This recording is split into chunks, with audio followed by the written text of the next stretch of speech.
permanente del derecho administrativo, desde la que yo entiendo todo su conjunto de instituciones, es el interés general, que tiene mucho que ver con lo que es la buena administración.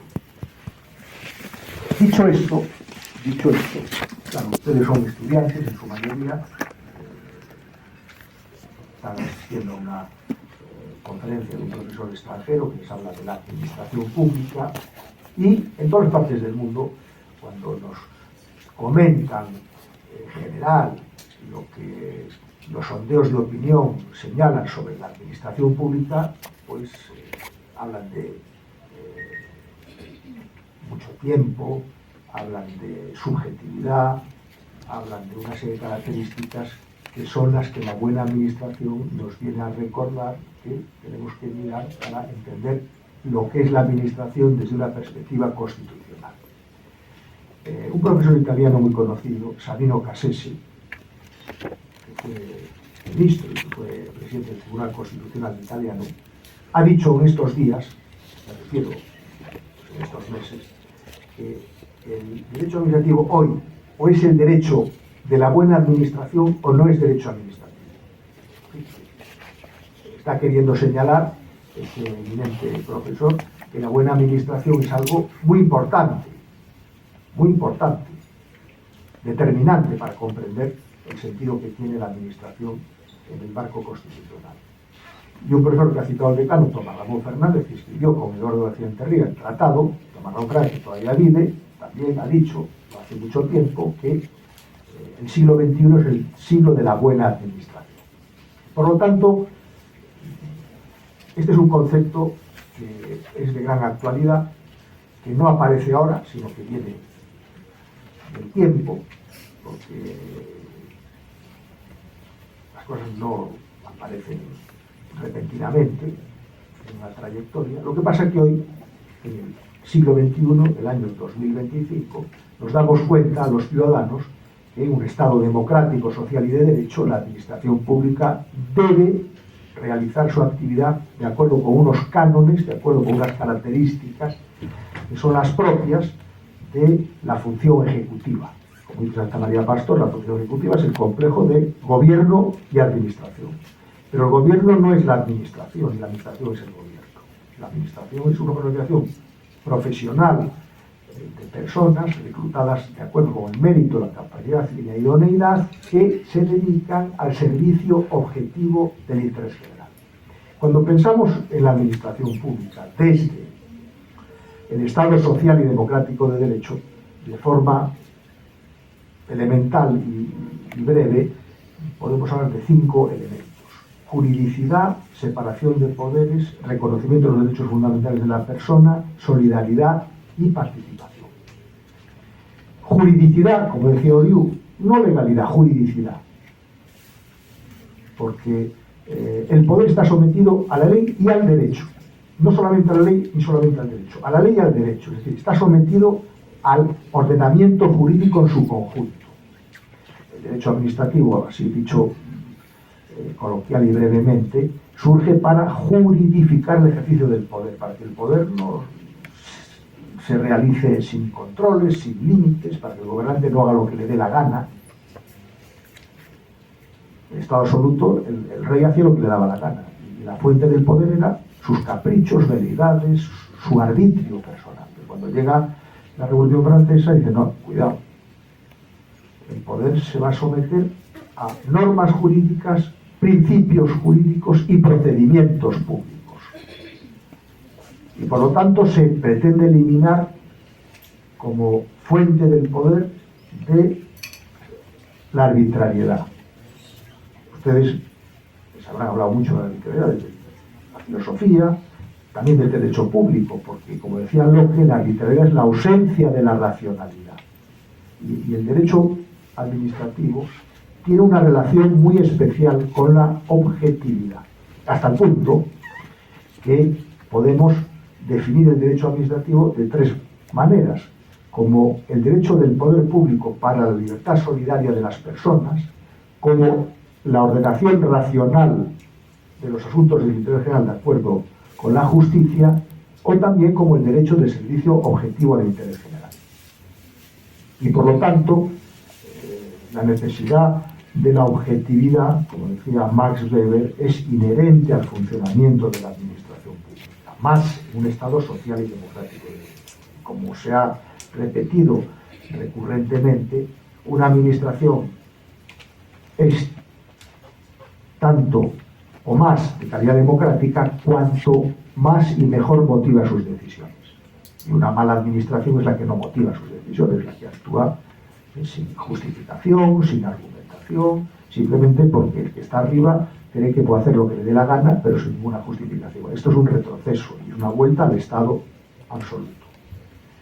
Por lo tanto, la juridicidad supone que el poder, en todas sus manifestaciones, el poder público, a través de actos presuntos, actos tácitos, actos expresos, operaciones materiales, vías de hecho, inactividades, omisiones, debe actuar de acuerdo con los cánones de la buena administración. Y que por lo tanto no hay ninguna de estas manifestaciones de la voluntad administrativa que se escapan del control.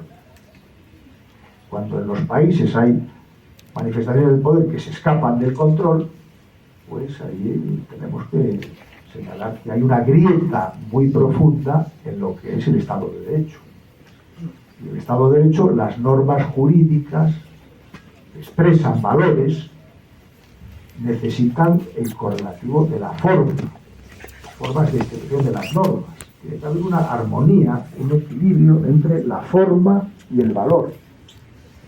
Si las formas se desgajan de los valores, estamos en lo que se llama el procedimentalismo, el procesalismo, los positivismos exacerbados, estos ismos de los que ya un gran filósofo español, Ortega, se decía que eran expresiones de hemiplegias morales, los ismos. Tiene que haber un equilibrio entre la forma y el valor. Juridicidad. Separación de los poderes. No es el tema de hoy, no voy a entrar a fondo porque no daría mucho tiempo. Simplemente, en el ámbito de la administración de las sanciones, apuntaría que es menester que efectivamente haya una diferenciación entre los órganos instructores del procedimiento sancionador y los órganos resolutores.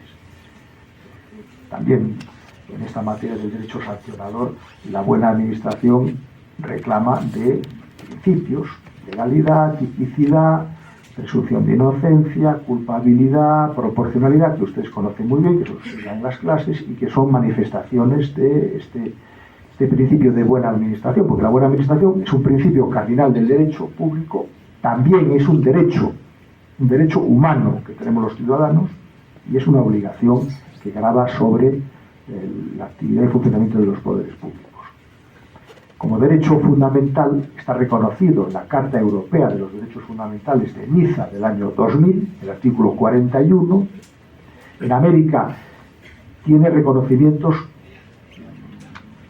parciales en algunas constituciones, en la legalidad administrativa, la jurisprudencia. Es verdad que desde los años 2010 en adelante, en Colombia, yo conozco, pues en México hay varias constituciones de varios estados, de la Ciudad de México, por ejemplo, de Yucatán, del Estado de México, lo reconocen. Mi país todavía no está reconocido como derecho fundamental porque tenemos muchos problemas políticos y no conseguimos que haya acuerdos que llevan pendientes mucho tiempo para hacer alteraciones de la Constitución. Ya llegará. En todo caso, el Tribunal Supremo ha ido estableciendo a golpe de sentencias que este principio cardinal del derecho administrativo, que es la buena administración, se proyecta sobre ciertas categorías del procedimiento administrativo. Por ejemplo, sobre el silencio administrativo.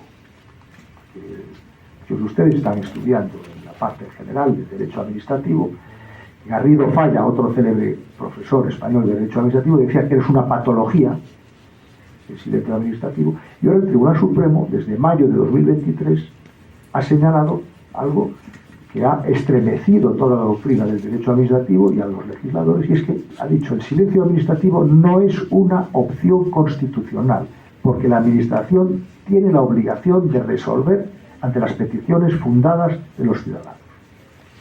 Vamos a ver esta consideración del Tribunal Supremo como afecta a la legislación del procedimiento administrativo, porque ya la doctrina está reclamando cambios y pidiendo que el silencio administrativo desaparezca y que cuando no resuelva en plazo la administración, porque hay una causa justa, en esos casos, si hay causa justa, puede ampliar el plazo, señalar pues que no resuelve porque no tiene personal o porque hay una avalancha de expedientes, pero cuando no hay causa justa para la demora, pues que se vaya al juez directamente reclamando la inactividad y se deduzca la responsabilidad en que haya incurrido el funcionario que, pudiendo haber resuelto, no lo haya hecho. Y luego el Tribunal Supremo en España también ha aplicado el principio de la buena administración en algo que ustedes conocen perfectamente, que es la proyección de las nuevas tecnologías al procedimiento administrativo. Hoy en día hay una palabra que se llama interoperabilidad, que es una palabra que permite que haya una interconexión entre los archivos y los registros de las distintas administraciones públicas, y por eso el Tribunal Supremo ha dicho, no, a la administración le cabe de oficio la obligación de reunir toda la documentación que obra en su seno, de manera que el ciudadano no tenga que ir de oficina en oficina pidiendo el documento. Entonces ha dicho que en esos casos telemáticamente la administración acopie toda la información y así el ciudadano no tiene que molestarse yendo a buscar los papeles en ese itinerario peregrinaje administrativo que ya Larra decía en los años de mitad del siglo XIX que era una de las principales vejaciones que sufría el ciudadano en sus relaciones con el poder público. La buena administración es un derecho fundamental social que tienen los ciudadanos, que tenemos los ciudadanos. Hemos visto lo que ha pasado en la pandemia en relación con el derecho a la salud y cómo la buena o mala administración pues ha sido determinante de que en los distintos países hayamos tenido pues cánones y patrones de calidad o de mala gestión a la hora de compras de vacunas, dispensación de las actividades médicas que fueran menester, trajes para los médicos, etcétera, etcétera, etcétera. También afecta a la buena administración en sentido amplio a la actividad administrativa en lo que se refiere al principio de solidaridad.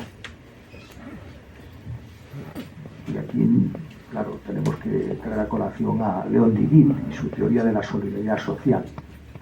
Porque el derecho administrativo, decir que es un derecho social es una tautología, porque surge para gestionar razonablemente el interés general. Y por lo tanto, toda la actividad prestacional del Estado, toda la actividad de fomento, de subsidios, de subvenciones, de ayudas públicas, a partir de las cuales las políticas públicas de orden social pueden ayudar, deben ayudar a que las personas menesterosas o excluidas o en situaciones delicadas salgan y alcancen parámetros de normalidad, pues es muy importante. Sobre todo hoy estamos viendo en todo el mundo que las brechas sociales no desaparecen, a veces hasta se incrementan, y estamos en el año 2025. Cabría suponer que la evolución social debería haber ayudado a que la prosperidad general de los países fuera la nota determinante, pero la realidad es la que es. Es la que es. Y por lo tanto, todavía el Estado tiene una función muy importante, que la ha estudiado muy bien el profesor Eric Cuba en un magnífico libro sobre la subsidiariedad, y tiene que realizar una importante tarea de fomento. Eso sí, fomento para generar el libre y solidario desarrollo de las personas, no para la captura y dominación política de las personas, para ayudarles a que se puedan realizar libre y solidariamente. Y participación. La participación es el quinto elemento que la buena administración nos permite deducir al pensar en ella desde el Estado social y democrático del derecho. La participación.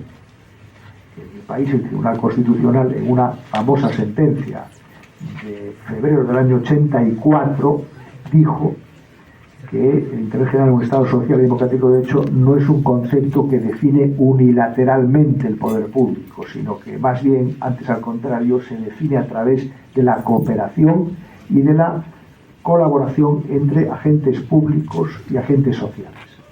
Esto tiene unas consecuencias muy importantes para las políticas públicas y para una cuestión que cada vez es más importante, que es la evaluación de la política pública, de manera que midamos con indicadores objetivos si esa política pública repercute positiva o negativamente en las condiciones de vida de las personas. Este año, en el Pazo de Mariñán, en Galicia, celebramos uno de los seminarios iberoamericanos.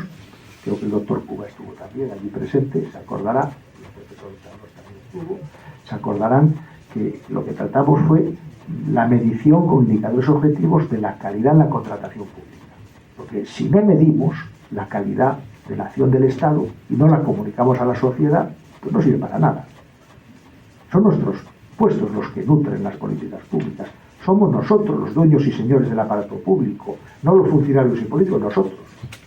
Y por lo tanto, tenemos derecho y debemos exigir que nos digan cómo se realizan los servicios públicos, con qué calidad, con qué parámetros, de servicio a servicio, porque no es lo mismo el servicio público, no sé, de transporte de viajeros, por carretera, por aire, por mar, que el servicio público de recogida de basuras en los municipios. Y cada servicio público requiere de unos estándares, de unos parámetros, de unos indicadores propios. Pero un Estado avanzado realiza estos cometidos midiendo su calidad y transmitiendo a las personas. Voy a entrar ya en la parte final de la intervención porque me estoy alargando más de la cuenta. Y en la parte final quería subrayar lo que les decía al principio de la trilogía de una buena administración. Servicio, objetividad e interés general. Un colega nuestro del Foro Iberoamericano, secretario general, que se llama Carlos del Piazo, cuando habla del servicio, él lo dice de una manera muy expresiva, y enfatizando y hablando un poco más alto, que yo no lo voy a hacer, es algo que haya que despertar a alguien, no creo que sea el caso, pero él dice: si la administración pública no sirve, no sirve. Se puede decir muchas cosas, pero es una frase lapidaria y muy buena. Si la administración pública no sirve, no sirve. Pero ¿a quién debe servir? A la comunidad, a la sociedad, a la colectividad. No a los políticos, no a los funcionarios. Debe servir a la comunidad, a la sociedad, a la colectividad. Y ese servicio, claro, es un servicio que se hace con unas características. Y la más importante es la objetividad. Si hoy se quedan con esta palabrita de la objetividad, doy por buena esta intervención, porque es la clave del funcionamiento de una administración, de un Estado social, en lo que ha dicho, la objetividad. Ustedes saben que los poderes discrecionales son aquellos que tiene la administración, que le atribuye la norma para realizar el interés general y que deben ser motivados. Esta es otra palabra que también es muy importante: motivación. Motivación con altos estándares. Yo suelo decir en las conferencias y en la clase que cuanto más intensa y extensa es la discrecionalidad, el canon de la motivación es igualmente intenso y extenso. Y García Enterría decía que aquí, en el control de la discrecionalidad, nos jugamos el Estado de Derecho. Porque si la administración tiene una capacidad de apreciación amplia y no motiva esas decisiones, pues estamos regresando al Estado absoluto. Estamos regresando a la arbitrariedad, a la ausencia de la racionalidad. Y una buena administración motiva adecuadamente, justifica adecuadamente, igual que también la buena administración también se aplica al Poder Judicial y al Poder Legislativo, no solamente es al Poder Ejecutivo, porque los jueces y tribunales tienen que motivar adecuadamente sus resoluciones. Y, por supuesto, las leyes lo que se hace en el Parlamento tiene que tener exposiciones de motivos sólidas, lógicas, fundadas, de manera que esta propiedad de la objetividad es fundamental para entender lo que es una buena administración. Y finalmente, no por ello menos importante, pero finalmente el tercer componente de la buena administración de la estrategia es el interés general. Mire, el derecho administrativo se ha definido de muchas formas, probablemente tantas cuantos profesores se han ocupado de investigar lo que es el derecho administrativo. Oriu, el servicio público, Viquita, el servicio público, Oriu, el poder público, García Enterría, la persona jurídica de la administración, y luego más recientemente el doctor Meylan y su teoría del interés general. Claro, el interés general es un concepto jurídico indeterminado, que hay que concretar. Yo en el año 2014 terminé un libro que titulé Interés General, Estado de Derecho y Derecho Administrativo. Y mi obsesión con ese libro, bueno, obsesión no, porque creo que no hay que obsesionarse por nada, pero mi preocupación en ese momento era demostrar que el interés general es la clave de bóveda del derecho administrativo, pero que tiene que expresarse con unas características concretas. Y yo lo caracterizaba con 4 características: concreción, motivación, relación con los derechos humanos y participación. ¿Por qué concreción? Porque si el interés general no se concreta, como dicen aquí en América, no se aterriza, puede acabar siendo una expresión que lo justifica todo. Yo cuando hacía ese libro, recuerdo unas conversaciones muy lúcidas y muy jugosas con el profesor de Derecho Constitucional de mi facultad, Ruiz Pérez Alamillo, en las que él me decía, mira, esta expresión, claro, se ha utilizado mucho en la historia del derecho público, el interés general, interés público, utilidad social, interés comunitario, en fin, hay muchas expresiones, no son iguales, pero hay muchas expresiones que vienen a señalar más o menos lo mismo. Pero tiene un peligro, porque han sido esgrimidas y utilizadas en la historia de la ciencia política y de la política, no precisamente por las personas que más se han caracterizado por su compromiso democrático, sino todo lo contrario. Porque uno ve las arengas y los discursos de Hitler, de Mussolini y de los dictadores que ha habido en la historia de la humanidad y están repletas de apelaciones al interés general. Pero siempre hay que hacer esto por razón de interés general, pero sin concretarlo, sin detallarlo, sin puntualizarlo. En el Estado democrático hay que concretarlo, lo que es el interés general. No es una palabra que sirva para cualquier suerte de actividad. Hay que concretarla y además es una palabra, insisto, una vez más, que tiene que estar motivada y justificada. Y en tercer lugar, como decía Miguel Ángel también, inescindiblemente vinculada a la protección, defensa y promoción de la dignidad del ser humano y los derechos fundamentales que de ella se derivan. La dignidad humana es fundamental en las ciencias sociales y en el derecho. Y la dignidad humana tiene tal calibre, tiene tal rango, tiene tal relieve jurídico también, no solo filosófico, que se levanta y se yergue omnipotente, todopoderosa y soberana frente a cualquier embate del poder, cualquiera que sea su naturaleza, por eliminarla, o lo que es más grave, por ignorarla. Si nosotros tuviéramos claro en la construcción de las instituciones este aserto que os acabo de decir, el procedimiento administrativo, el contrato público, los presupuestos, porque el derecho presupuestario está siendo afectado por la buena administración, y entonces ahora en las técnicas de elaboración de los presupuestos hay otra perspectiva. El presupuesto se hace de abajo arriba, no de arriba abajo. Se hace desde la radiografía de las necesidades sociales, y los números de los presupuestos surgen de las necesidades sociales. Por lo tanto, la inescindibilidad de la dignidad de la persona y el derecho administrativo nos lleva también, como han hecho algunos autores, a poder afirmar que el derecho administrativo es un ordenamiento de protección, defensa y promoción de la dignidad humana, y que las potestades públicas son medios para la realización de la dignidad humana. Y finalmente, la participación. porque la participación es muy importante para una buena administración. Y hay que facilitar las audiencias, hay que facilitar pues, las informaciones públicas, hay que facilitar que los usuarios den sus puntos de vista en la evaluación de las políticas públicas. ¿Por qué? Porque, ya termino, hoy me parece que el derecho público en su conjunto y sobre todo el derecho administrativo necesita de estudios, de investigaciones, y aquí hay mucha gente joven que seguramente va a seguir este camino, en los que se ponga de manifiesto que esas instituciones, esas categorías y esos conceptos se construyan para la mejora de las condiciones de vida de las personas. Nada más y muchas gracias.